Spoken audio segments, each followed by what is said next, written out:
el pollito, la salsa barbecue y luego nos espera para que empecemos a armar nuestra chimichanga, porque con la Anto nos tenemos que mover hacia otro sector de nuestro estudio, porque ya está con nosotros Marcela Díaz, directora de enfermería de la Universidad André Bello. Bienvenida, ¿cómo estás? Buenos días. Gusto saludarte. ¿Cómo estás? Hola, Antonella, buenos días. Oye, estamos ya de lleno en el invierno y lo cierto es que las campañas de inmunización, ¿cómo se dice? Inmunización partieron cuando en marzo más o menos, ¿cierto? Sí. Para sobre todo la influenza en grupos de riesgo. ¿Quiénes son los grupos de riesgo? Son los niños y los adultos embarazadas y también personal de salud. ¿Adultos mayores? Adultos mayores. Sin embargo, distintos titulares de noticias hablan de que los casos de influenza y también los de COVID han ido aumentando mes tras mes. Mucha gente dice, ya pasó el tiempo, no requiero vacunarme, pero no. El Estado acaba de abrir hace muy poquito la posibilidad para que todos los chilenos, de manera gratuita, nos podamos ir a vacunar contra la influenza y contra el COVID. ¿Por qué es tan importante la vacunación a pesar de que ya estamos en pleno invierno? Lo que pasa es que lo que se busca en realidad es la inmunidad colectiva o la llamada también inmunidad de rebaño. En el fondo tú buscas que la mayor cantidad de población, idealmente la cobertura para esta vacunación se esperaba el 85%. Claro, y estaba baja. Y estaba alrededor del 65%. Entonces, en la medida que la mayor cantidad de gente está vacunada, la gente que no se puede vacunar por alguna razón va a tener menor riesgo de contagio cuando se encuentra con esta gente que está vacunada. ¿Te fijas? O sea, si todos están vacunados y yo, que no estoy vacunado, me contacto con esa gente, la probabilidad de que yo me enferme es menor. Y además, obviamente, la enfermedad puede que te dé, pero que te va a dar mucho más suave y no te va a dar con tanta gravedad como si efectivamente te da si no estás Marcela, vacunado. tú como especialista en este tema, ¿cómo consideras o cómo evalúas, qué punto de vista tienes con respecto a la baja del interés en la ciudadanía de hacer justamente esta vacunación y que hayan campañas en el fondo que refuercen una y otra vez el hecho de que la gente haga,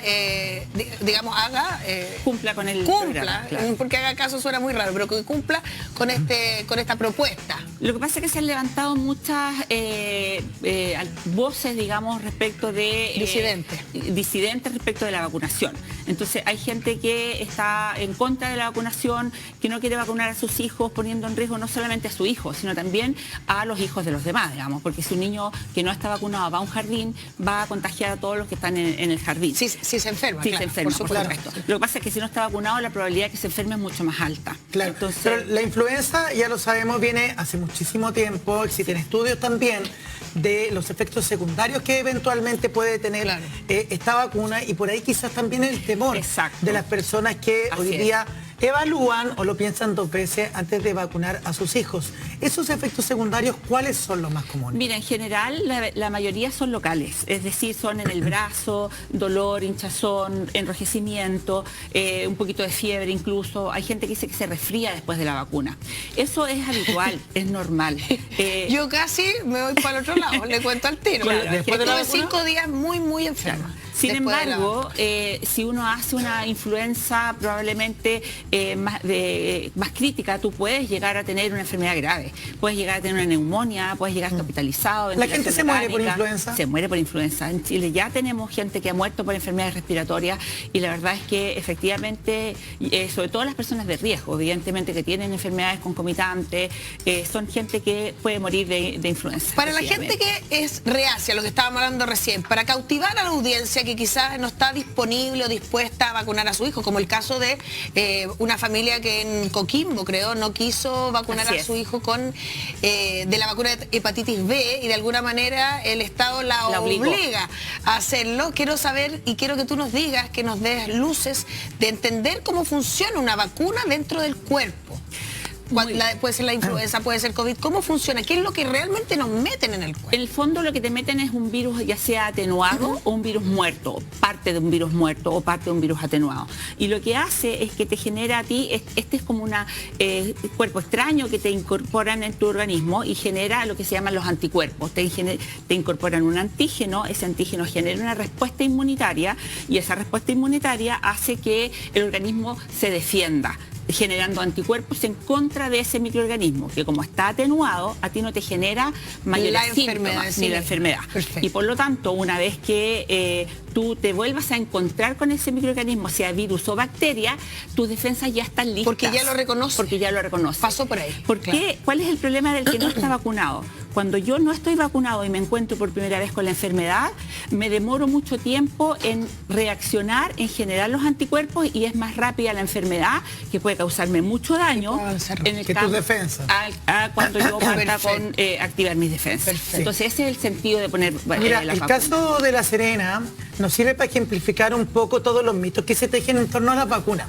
Porque la razón de esta familia para no querer vacunar a su hijo era que habían leído o les habían contado, o según ellos tenían la certeza, de que la vacuna contra la hepatitis B provocaba autismo en los menores de edad. Eso es lo que ellos argumentaron, al menos en tribunales. Y quiero vincularlo esto con los mitos que se han tejido en torno a la vacuna del COVID. Es una vacuna relativamente reciente, Exacto. ¿cierto? En la historia aparece después de la pandemia, y hasta la fecha, por lo menos de manera pública, no se han expuesto estudios certeros, ciertos, robustos, de cuáles son los efectos secundarios, que lógicamente yo creo va a tener la vacuna del COVID en un par de generaciones, o ya está teniendo. Claro. Y desde ahí se empiezan a tejer muchas historias, teorías conspirativas, salen voces antivacunas que dicen, mira, a la gente joven deportista les dan infartos, cosa que no ocurría antes. ¿Sientes de alguna manera que a partir de la vacuna del COVID se ha desatado una suerte de histeria colectiva en torno a las vacunas en general? Yo creo que sí, yo creo que probablemente esto ha hecho crecer aún más, porque esto viene mucho antes también. Ya hay estudios que en los años 90 hubo una publicación de un médico en Inglaterra que él publicó que uno de los componentes de la vacuna, de la tresvírica, digamos, producía autismo. Posteriormente le hicieron una investigación y este trabajo era falso. Es decir, él había falseado esos datos y por lo tanto él le fue retirado incluso su título. Entonces, de ahí empiezan a generar esta sensación de que efectivamente hay un riesgo. Hoy día no hay real comprobación de que las vacunas tengan un efecto nocivo en la población, y sí un efecto muy positivo respecto de incluso eliminación de enfermedades, como por ejemplo la viruela, el mismo sarampión. Nosotros no tenemos casos nativos de sarampión, autóctonos de sarampión hace muchos años. Claro, sino el plan nacional. El plan nacional de las guaguitas le dan las gotitas, Exacto. las pobres, unas cosas así chiquititas, Bueno, las pinchan, sí. pinchan. Y uno igual, como mamá, uno dice... Sí. Pero el otro día yo andaba mi tía Loli acá, que mi tía Loli tiene más de 60 años. Y me estaba contando que su hija, mi prima tiene 40 y tantos, está inscrita para ir a vacunarse contra el sarampión. Así es. Puesto Claro, que ella es por la nacida edad. antes del año 82, que es la recomendación del Estado, ¿cierto? Que todas Así es. aquellas personas que nació entre el 71 y el 81 hagan una revacunación. Claro. Los niños... O vacunación por primera vez, por porque, primera vez. claro. Los niños en general hoy día en Chile reciben la vacuna del sarampión a los 12 meses y a los 36 meses. Claro. Sin embargo, hoy día tenemos mucha población o que no la tiene o que no tiene registros de que la tuvo. Exactamente, porque ella me explicaba también, me dijo, yo le dije, pero tú no te acuerdas de haberla vacunado por el sarampión. Me dijo que la cosa antes no ¿Quién era se como, acuerda? ¿Y quién se no es acuerda? como ahora. Mi mamá tampoco. Ella no se acuerda, pero tampoco, pero también reconoce de que no existía un plan de vacunación que existe hoy día en Claro, Chile, claro. y que En el mundo. implica, Así ¿cierto?, es. una serie de vacunas que se le da a los menores, que se le ponen a los menores de edad de forma obligatoria. Así es. Para enfermedades como cuáles.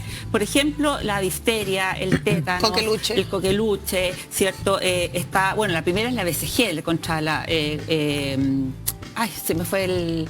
Bueno, el tétano, la rubiola, la entre otras. rubiola. Ay, ay, se me olvidó el con M. Sí, bueno, Bueno. pero en el fondo tú recibes vacunas desde que naces. Claro. La BCG es la primera que se pone y de ahí en el fondo tú vas recibiendo un esquema de vacunación que llega hasta como la edad escolar.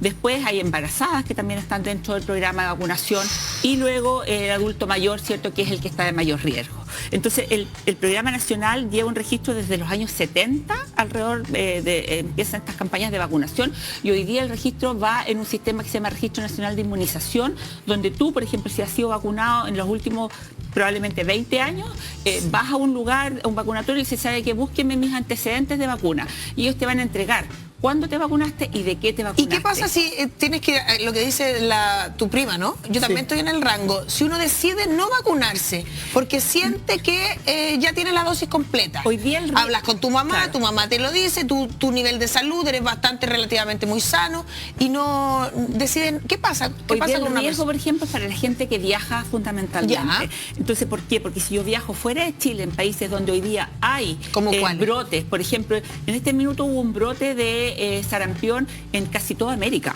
prácticamente en toda América, y Canadá, Estados Unidos, Hay México. un caso que comentábamos en la reunión de pauta de que en un concierto de Shakira, ayúdame Malú, ¿en qué ciudad es? No sé si era en Buenos Aires, en Estados Unidos, en Jersey, en un concierto, ahí está la noticia, alertan una posible exposición masiva de sarampión. Imagínate. En un concierto, puesto que se detectó que una persona que había asistido padecía de la enfermedad. Exacto, entonces en definitiva eso genera la posibilidad de que mucha gente que si no están vacunados se contagien. Entonces aquellas personas que van a viajar fuera del país, se recomienda idealmente, si no tiene, incluso si tiene sus 2 dosis de niño, ponerse una nueva inmunización, ojalá 15 días antes de viajar, para generar la inmunidad antes de salir. Y la pregunta es, el sarampión en sí mismo, ¿cuáles son los síntomas? Yo recuerdo que uno se manchaba con puntitos cuando era chico.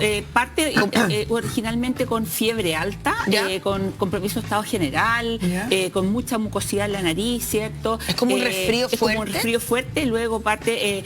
da siempre o habitualmente con conjuntivitis. Esa es una de las signos previos. Sarampión. El sarampión. Y luego esta cosa puntiforme, ¿cierto? En todo el cuerpo, que genera inflamación también. ¿Y tiene un tratamiento? En el fondo, todas las enfermedades virales, hoy día el tratamiento es más bien sintomático y además son autolimitadas. Usualmente son autolimitadas, ¿no es cierto? Es decir, 7 días, 8 días y la persona empieza Hay que esperar que se te pase. Exactamente. Claro, porque era bien confuso lo que pasaba durante la pandemia, donde existía gente que era asintomática, y es raro porque si uno va al doctor y te pregunta ¿qué siente? Nada. Y estoy enfermo, era raro, era confuso, o sea, para mí no era muy creíble, perdón que te lo diga, por supuesto, era evidente. poco creíble, poco contundente y poco robusto. Entonces, en este momento, en los tiempos que corren, ¿cómo hoy sabemos si tenemos influenza, COVID, estamos con un resfrío normal o tenemos una alergia pero monumental? Por eso se recomienda consultar, ¿cierto? Consultar un servicio de salud, básicamente cuando los síntomas aumentan. Si es un resfrío común, yo lo trato en mi casa con antigripales, con harto líquido, ¿cierto? Cuido mi casa y ventilo mucho la casa, hago aseo, etcétera, etcétera. Que te dure como unos par de días. Exacto, 2 o 3 días, ¿no es cierto? Sin embargo, si esto se agudiza, hago fiebre alta, por ejemplo, uno de los síntomas, uno es la fiebre y lo otro, el dolor de cuerpo. La influenza es una cosa que genera un dolor de cuerpo impresionante. O sea, las mialgias que se llaman, que es un dolor como muscular, que la gente dice me duele el pelo, me duelen las uñas, ¿cierto? Es una sensación muy desagradable. Entonces, evidentemente, la idea es poder ir a un centro de salud donde me diagnostiquen con un examen y con eso, que es bastante simple, ¿cierto? Y con eso yo puedo, en definitiva, además, mantener un aislamiento del resto de mi familia. Es súper importante la consulta. Y el tema de la vacuna del COVID se ha dejado un poco de lado, ¿no? Se ha dejado un poco la de gran lado, mayoría de los chilenos quedamos como en la cuarta dosis. Y hoy día tenemos variantes que no estaban en esa época, que son diferentes y que atacan de manera diferente. Hoy día igual se recomienda la vacuna del COVID de todas maneras anual, y esto va a ser igual que lo que se decía, igual que la influenza, que todos los años vamos tomando nosotros la cepa de lo que ocurrió en América del Norte o en el continente del norte en el invierno, ¿cierto? Eso es relativo, entre comillas, bueno para nosotros, ¿no? Claro. Nos permite prepararnos. Claro, nos permite anticiparnos un poco a lo que se viene. Exacto, y en base a eso se preparan las vacunas para el continente, digamos, que viene después. Claro, como la moda que llega después. Y no es menor el tema de la vacuna del COVID. A mí me dio COVID el año pasado. Contagié a casi todos mis compañeros. No lo digo orgullosamente, porque no sabía. Pensaba que era un resfriado, se fue agravando, y mi doctora de cabecera, por lo comprometido que yo llegué a tener mis pulmones, me dijo, si a ti te hubiese dado esto sin las vacunas del COVID, tú te hubieses muerto. Ese lo es más el probable. tema. Ese es Un el hombre tema. sano, joven, sin ninguna enfermedad de base. Exacto. Sin ninguna enfermedad de base. Yo quedé, te lo juro, helado. Claro, ese Yo es el quedé helado cuando él me dijo, tú, por lo comprometido que están tus pulmones hoy día, y cada 6 meses tengo que volver a ir, me dijo, tú te hubieses muerto. Así, sin fe. El loco el testimonio, Marcela, porque cada doctor dice cada cosa diferente. Tuve el caso, perdón que lo voy a transparentar. Sí. Hace 2 semanas estuve con alguien que estuvo muy mal, que incluso lo indujeron al coma. Porque estuvo muy, muy mal. ¿Pero qué? Yo le pregunté, ¿pero qué te pasó? ¿Qué hiciste? Y como de un rato a otro empezó a ahogarse. No podía respirar. Y ella pensaba que era la consecuencia de la influenza, porque se había puesto la vacuna de la influenza. Ella nunca se la había puesto, se la puso y se empezó a sentir mal. Pasó mucho tiempo muy mal, ahora está súper bien, se rehabilitó, tuvo mucho tiempo, digamos, sus hijos pensaban que quizás iba a pasar. No digo que por la vacuna, pero existen también situaciones previas que tienen en el organismo de uno que de repente chocan con algún tipo de ingrediente o componente, en este caso, de la vacuna. Por eso digo, en este caso pasó esto, en otro caso pasa otro. ¿Cómo uno puede prevenir que no sea reactivo o alérgico a algún tipo de vacuna? Es difícil prevenir que uno sea alérgico si no ha tomado antes contacto con el elemento. Sin embargo, uno puede hacer pruebas. Por ejemplo, si yo soy muy reactivo y soy muy alérgico, a mí me pueden hacer una pequeña prueba con una pequeña cantidad de la vacuna antes de vacunarme realmente. Mira. Para probar, hay vacunas, claro. hay elementos con los que se hacen algunas pruebas, ¿no es cierto? Ya, y por otro lado, evidentemente, consultar a un médico antes de vacunarse. Eventualmente el médico puede darle alguna premedicación, por ejemplo, para bajar la reactividad. Mira. Y evidentemente cuando ya se vacune no tenga tanta reactividad. Es bien dependiente de la persona, de cada uno. Sí. Sin embargo, yo creo que a pesar de todo lo que uno ha escuchado, de todas las complicaciones que pueden haber, como dices tú muy bien, el que te dé la enfermedad teniendo la vacuna es muy distinto a que te dé sin tener la vacuna. Claro. Entonces la reacción de tu organismo es mucho menor porque ya tiene las defensas Está preparadas. predispuesto en el fondo. Exacto, está preparado. Los microorganismos ya van a generar, ¿cierto? Esta defensa que tú tienes para poder... Ya tiene ensayado más o menos el discurso. Marcela Díaz nos acompaña el día de hoy y nuestras favoritas, por supuesto, en este tema, que es un tema muy interesante, con muchas dudas y preguntas, tienen la siguiente. Dice así: hola, ¿la vacuna del sarampión es de 1 o 2 dosis? ¿Eran 2 dosis y ahora es 1? ¿Por qué? No, son 2 dosis en el niño, o sea, es la primera dosis a los 12 meses y la segunda dosis a los 36. Y lo que se está haciendo ahora es un refuerzo de la vacuna. Perfecto. Es decir, están poniendo entre el 71 y 81 una tercera dosis, entre comillas, y aquellas personas que viajan también, se recomienda también una tercera dosis. Claro, la gente que... Marcela, mucha gente dice, ¿dónde me puedo ir a vacunar? Ahora me puedo vacunar gratis contra la influenza, contra el COVID. ¿De qué manera podemos acceder a ese tipo de información? Podemos ir a cualquier vacunatorio público en general y los vacunatorios privados también en general cuentan con algunas dosis del ministerio para poder ponerlas también. Y si no, cualquier CEFAM, por ejemplo, todos tienen sus vacunatorios. Claro. Y están La gente generalmente en el barrio sabe a dónde ir, pero aún así, si usted tiene dudas, la invitación es ingresar al sitio que estábamos viendo, www.mevacuno.cl. Ahí es muy sencillo, usted pone su región, su comuna, incluso la dirección, y le va a aparecer el centro de salud más cercano para que usted concurra, porque, insisto, casos excepcionales hay muchísimos, pero al menos desde mi opinión, las vacunas salvan vidas. Es una opinión súper personal, pero claramente usted la tendrá que evaluar ahí al interior de su familia. Queremos agradecerle, Marcela, muchas gracias por estar aquí, por ser tan didáctica también con este tema, que quizás es un tema más confuso para las favoritas que están en la casa. Marcela Díaz, directora de Enfermería Campus Casona de la Universidad Andrés Bello. Le da un aplauso. Que esté muy bien, Marcela, muchas gracias. Que tenga una linda mañana. Igualmente, Muchas gracias, chao, que estén bien. Yo para lo que no necesito vacunas para comer rico. Oh, chimichán. Jamás me voy a vacunar para comer rico. No, qué rico. ¿Te imaginas? ¿Hay unas vacunas para comer más rico? Me perdería. No, sí, mira, ¿sabes qué? Yo...